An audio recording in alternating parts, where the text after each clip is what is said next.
Un petit tour de table sur ses chances, non pas de récupérer Wagner, quoique sur peut-être la difficulté et puis le fait que, en général, de vouloir récupérer Wagner, ça abrège et les carrières et la vie. Je crois que dans le domaine immobilier, il n'aura pas de peine à récupérer les biens de son père ou de sa mère, ça c'est possible. On dit qu'il a 800 millions d'actifs. Hein. Oui, 800 millions d'actifs, c'est déjà pas s'occuper.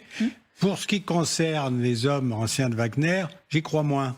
Ça se manipule pas comme des fonds, comme des actifs immobiliers ou autres. Donc je crois pas, si j'ose dire, à une reconnaissance par les anciens de Wagner de la primauté évidente du fils Prigojine à éventuellement poursuivre les activités, que ce soit en Ukraine ou en Afrique. Donc je n'y crois pas, sauf s'il fait ses preuves. Bien entendu, il est jeune, il a 27 ans. Vous savez, peut-être on va le voir ressortir, peut-être très vite, mais peut-être dans 10 ans ou dans 20 ans.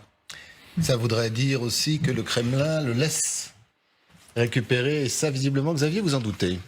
Non, je n'en doute pas. En fait, je ne sais pas vraiment quels sont ses rapports avec le Kremlin, mais je suis tout à fait d'accord avec le général. L'empire militaire Wagner, on va scinder les choses, est quand même extrêmement disputé aujourd'hui en Russie. C'est un outil qui a montré son efficacité, malheureusement, en Syrie, en Afrique, et il serait quand même assez étonnant qu'on le laisse à l'héritier Prigojine. Alors, on peut lui laisser effectivement les actifs immobiliers, 800 millions de dollars, effectivement, il a de quoi s'occuper, et on peut aussi lui faire passer le message qu'il vaut mieux qu'il s'en tienne là, même s'il récupère pas tout, parce qu'on va voir ça aussi, parce que là il peut y avoir aussi une prédation du Kremlin par rapport aux actifs de Prigojine, sont quand même considérables, mais même si on lui laisse qu'une petite part de l'héritage, on peut lui mettre le message avec que ça va suffire pour le moment. Après, maintenant, s'il fait ses preuves d'ici 10 à 20 ans qu'il est un meneur d'hommes et qu'il est capable de mener des missions souterraines, sous faux drapeaux, sous fausses bannières pour le compte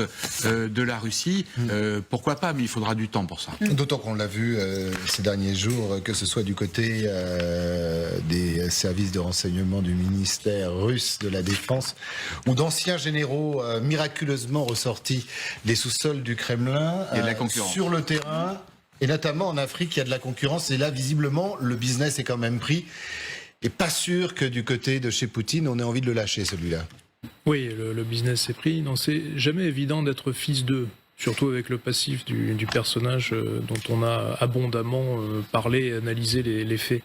Le sujet, justement, il est fils d'eux, et ce passif-là, mais sous le contrôle de mes camarades de plateau, Mariana en général, a quand même polarisé une partie de l'opinion russe, et il y a le côté défendant la patrie russe, etc. Donc on peut trouver éventuellement là du soutien, ou en tout cas, si je puis dire, des ramifications potentielles dans des actions futures de ce garçon, de ce Pavel Prigojine.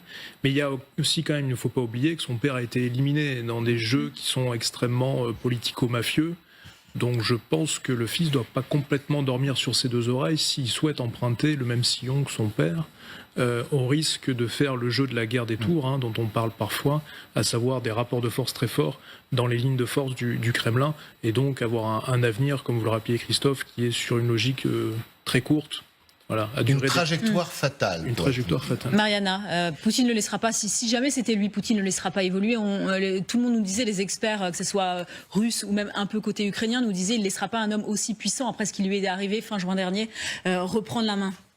Oui, déjà ce qu'il faut comprendre pour essayer d'imaginer l'évolution de Wagner, de ce qu'a laissé Evgeny Prigojine, il faut comprendre comment c'est né. Enfin, Wagner, en tant que milice armée, mais aussi pour toutes sortes d'autres activités, est une sorte de filiale du renseignement militaire russe, GRU.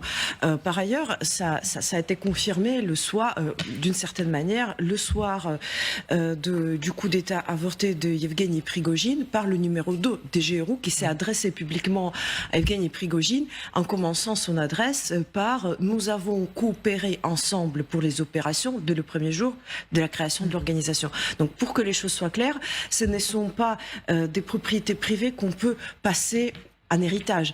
Maintenant, ce qui est intéressant de savoir, c'est la citation que c'est cette de Maxime Chougalay que vous venez d'être cité, parce qu'il faut savoir que c'est un personnage extrêmement intéressant, extrêmement important également dans l'univers d'Evgeny Prigojine et de Wagner. Maxime Chougalay dirige le fonds de défense de valeurs nationales de Evgeny Prigojine, qui est une organisation créé pour l'ingérence et les opérations à l'étranger, notamment et tout particulièrement en Afrique. Oui, voilà la situation dont vous parliez. Je pense qu'il faut s'attaquer à Maxime Chougalay lui-même avait été arrêté en 2019. Il a été tenu pendant 1 an dans une prison libyenne pour espionnage et ingérence.